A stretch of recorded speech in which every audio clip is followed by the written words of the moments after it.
Assalamualaikum warahmatullahi wabarakatuh. Alhamdulillah, wassalatu wassalamu ala rasulillah wa ba'd.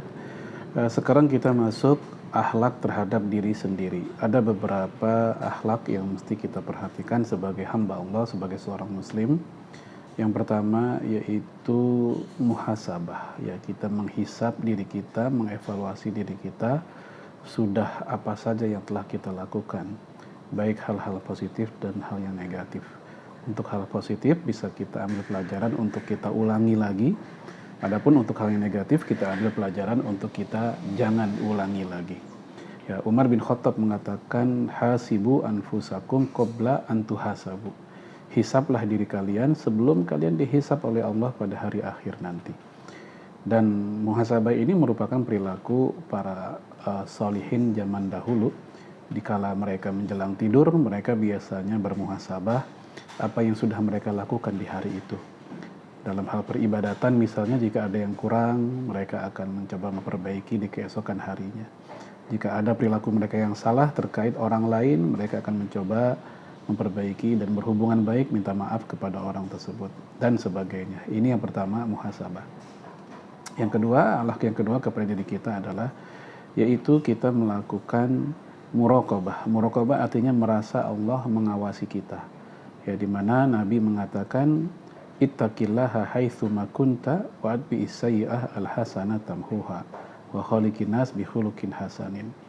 Bertakwalah kamu dimanapun saja kamu berada dan ikutilah perbuatan burukmu dengan kebaikan, niscaya hal itu menghapuskan keburukan tersebut.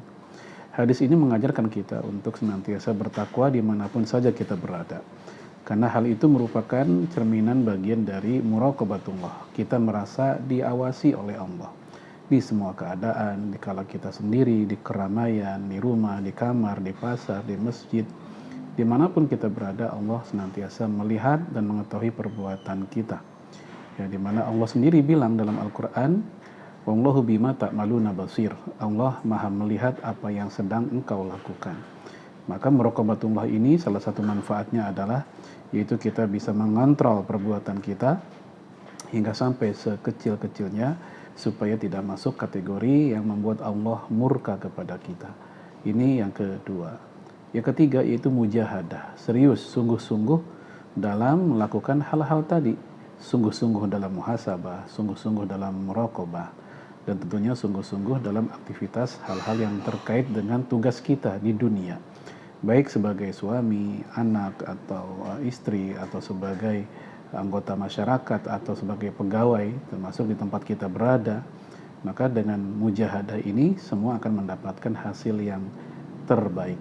Di mana Rasul pernah ditanya oleh malaikat Jibril, akhbirni anil ihsan, kabarkanlah kepadaku tentang apa itu ihsan. Nabi pun menjawab, anta budallah ka'annaka tarah, fa ilam takun tarah fa innahu yarak. Engkau mengabdi kepada Allah seakan-akan engkau melihatnya. Kalaupun engkau tidak melihatnya, ketahuilah Allah yang melihatmu. Maka hadis ini menunjukkan ajaran Islam agar kita senantiasa bersungguh-sungguh dalam hal apapun, dalam hal kebaikan dunia, dalam hal kebaikan akhirat.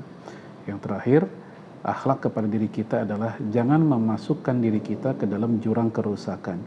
Jangan merusak diri kita. Allah mengatakan dalam surat Al-Baqarah ayat 195, wala tulku bi aidikum ila tahlukah.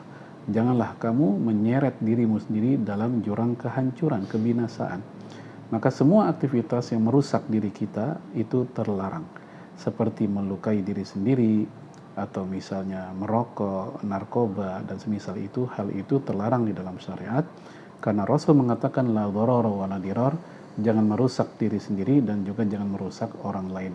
Hal-hal tadi tentu ya secara akal dan medis diakui bahwa itu merusak diri sendiri. Dan hal yang aneh ketika ada manusia secara sadar dan sengaja memasukkan ke dalam dirinya hal-hal yang bisa mencelakakan dirinya. Wallahu a'lam bishawab. Assalamualaikum warahmatullahi wabarakatuh.